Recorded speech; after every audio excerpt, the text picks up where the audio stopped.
What of Antarctica? Response to biblical cosmology. Hello everyone, my name is Al Person. As you know, the introductory video to this series is very important. It's at the top of the playlist, just in case you hopped into this particular topic. Let's get going. So we are responding to a couple of videos on biblical cosmology, and one of the points raised is about Antarctica.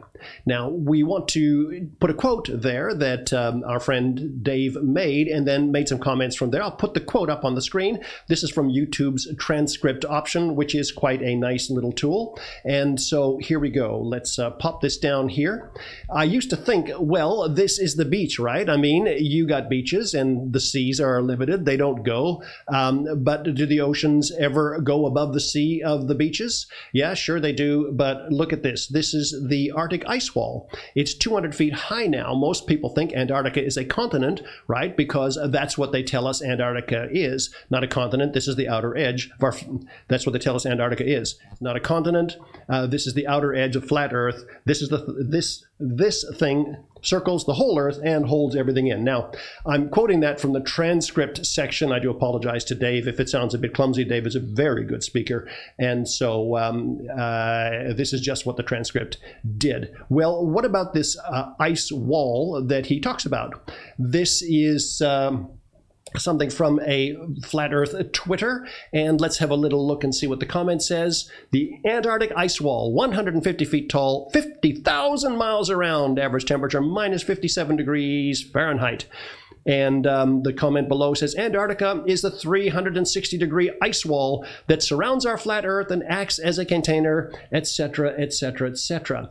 And Dave makes some very broad blanket statements. There is a video in this playlist about blanket statements. Don't make blanket statements, folks. Make modest claims.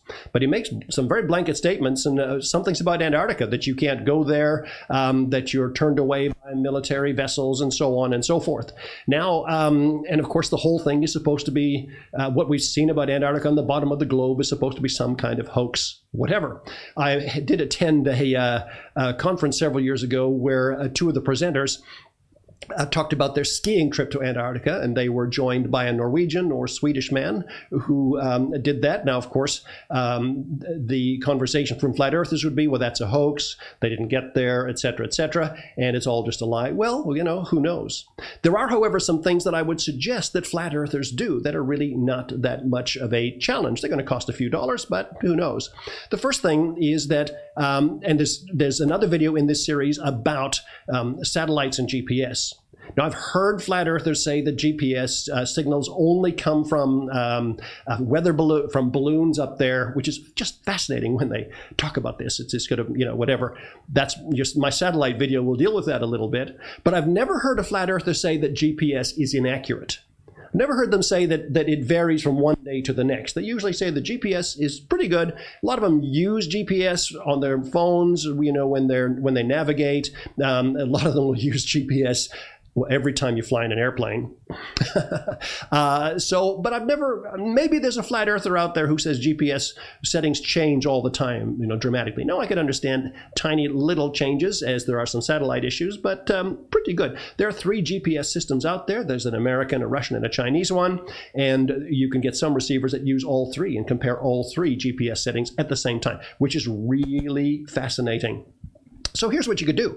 You can use a GPS to confirm your location. And again, I've not heard a flat earther say it's inaccurate. In the Southern Hemisphere, you can join a cruise and you can measure that location over and against the globe position. But here are some interesting slides going forward, and I think these are worth doing. Remember the whole GPS discussion because it's relevant to this. Here, let's go back here to this one and go to our next slide here. Need to be sure that everything is still running. Yes, it's still running. This is somebody's yacht journey around Antarctica. Now, I don't remember where this exactly came from, but these people who do yacht journeys around Antarctica will often publish their GPS settings constantly. So you can follow them against a globe. And, oh, what have I done here? You can follow them against a globe. You've heard of globes, haven't you? It's supposed to be a giant hoax. But anyways, and that's really, really interesting. You actually can, and here's someone else's. This is Lisa Blair's a proposed journey around Antarctica, or maybe this is the one she made. I'm not just sure here. And you notice that she traveled south from Australia and then goes around. Now, you could actually do this. You could actually observe somebody's GPS location all the way around and notice that they're going to come straight back where they started from. And that's really fascinating. If you had the money, you could go to the tip of South America, watch them go by, and do that. Now, I think flat earthers probably need to do this because you'll often find claims that are just completely bizarre, and you know that they're viewing the world through their telephone or the internet screen rather than having actually been there. We talk about that. We talk about the moon quite a bit. Here's an interesting site, Sailing Antarctica, record-breaking voyage around the southern continent. In March 18, Oyster 72 Catharsis 2 became the first yacht to sail around Antarctica below 62 degrees. Now, folks, if anybody can sail around Antarctica, the entire flat earth paradigm fails. It's just gone, all right, if anybody can. In fact, it is so critical to the flat earth discussion that I suggest that flat earthers get together, pool their money, join somebody on a yacht, and do that journey. I just think you'd want to do it. Now, someone says, well, should you do it, Al? No, I'm not the one making these claims. All right, it's the flat earther that's making the claims here. Let's continue here. When is the best time of year to visit Antarctica? You can visit there. Now, I have lost touch with a couple of friends, one anyways who has visited there. But you can go, you can hike, you can do whatever. In fact, I've not heard anyone and looked at any of these tour sites where they say you will be turned away, like Dave does say in his video. Blue Water Medal to Robert L. Nancy and Reed Griffith. And they, what did they do? They cruised around, oops, I just bumped my microphone. They were one of their notable voyages was the first Antarctic circumnavigation, okay, which is also very interesting. So there are people who are getting rewards. In fact, there was actually a contest to see who could get around first or fastest. Now, Dave also goes on, when he talks about this, he talks about Admiral Byrd and his expeditions into the Northern Hemisphere and the Southern Hemisphere.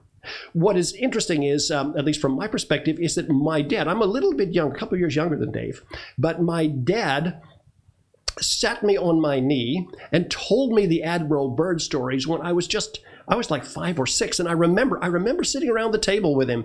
I remember the exact table. I have such a clear memory of this. My dad passed many years ago, and I remember him telling us that Admiral Byrd flew south and then he flew north. Now, in that discussion, the common thing he was saying was that Admiral Byrd found an entrance into the hollow earth. Yeah, that's right. That's what Dad said at the time that the Admiral Byrd story was. It's actually quite different from Dave's relation of the story. Now, if you look at the Admiral Byrd stories, I think, and it seems to me, that these are not consistent over time. Have I had time to do it? Not a lot of time, but it's just really, really interesting.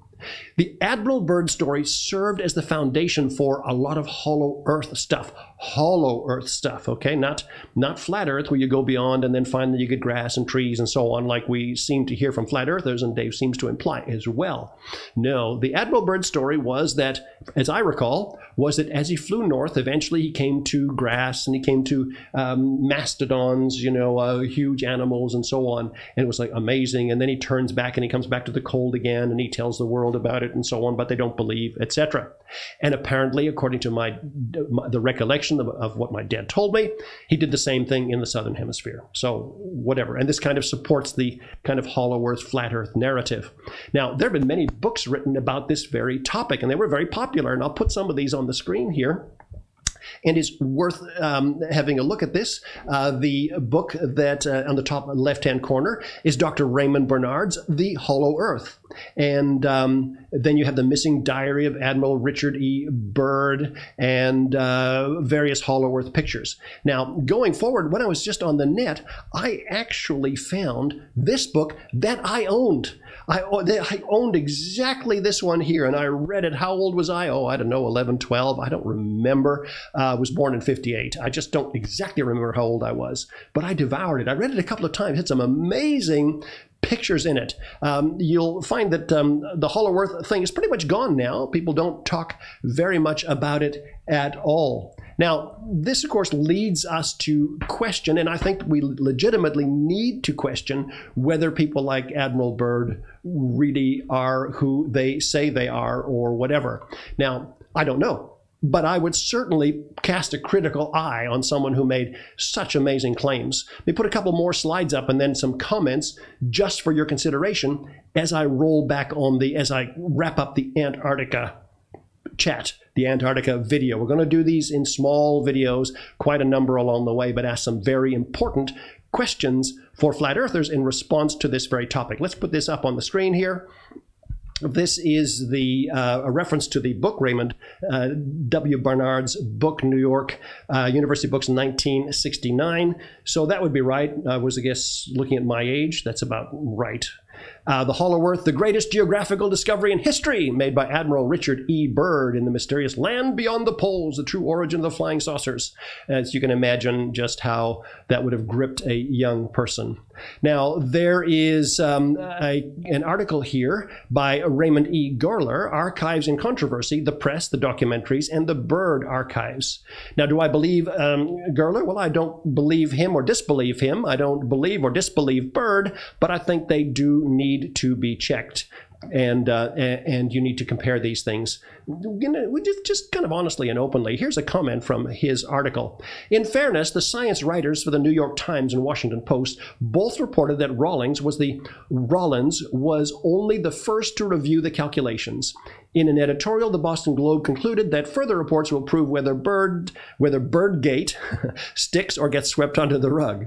At least one reporter, however, concluded that Byrd was not the hero that the public idolized. In reality, Byrd was a smooth-talking liar, a terrible navigator, a victim of paranoid suspicions of subordinates, an air traveler so frightened of flying he was frequently drunk while others did the piloting, and a man who never hesitated to take unearned credit. This was the most extreme point of view expressed in the media. Now, I am the first to say that the media is not often our friend, and I fully understand that that could have been just a bit of bird hating going on. I like that, all right? But needs to be considered. Okay, as I wrap this one up, Antarctica. If it is possible for anybody to circumnavigate Antarctica, and if that can be followed on a globe, the entire flat earth paradigm is gone, cannot be supported. If, as a flat earther, you believe that, there are some things you need to test. First of all, stop making blanket claims and immodest claims. It just doesn't work. The sunk cost fallacy will get you every time, all right? You could easily get onto one of these Antarctic cruises. I don't know that there are paid cruises that go all the way around the continent, but you'd have to go on 2 or 3 different ones. You could use GPS, which I've never heard a flat earther declare to be inaccurate. That's really important. You could use GPS to map your location, and so on. Or, if you really had deep pockets, you could sail all the way around the country, mapping and following your location, did I say country, continent, and so on. Now, I am aware of people who, and have met some who have traveled into Antarctica, but I cannot say for sure whether there are military forces that turn you back, as he talked about, and so on. I kind of doubt it. There are Antarctica cruises around here as well. Now, that's the other thing, folks. Join an Antarctica cruise. Right? It's really, really interesting. Okay, so this has been, let's put this up on the screen here, and this has been What of Antarctica? Responses to Biblical Cosmology. Just a quick look, and very, very worth considering. These videos are all done out of order, and will all be put together in a playlist later, so that's why I don't reference this is video 1, 2, or 3, but that doesn't really matter. I hope that all goes well with you. Stand by for the next one.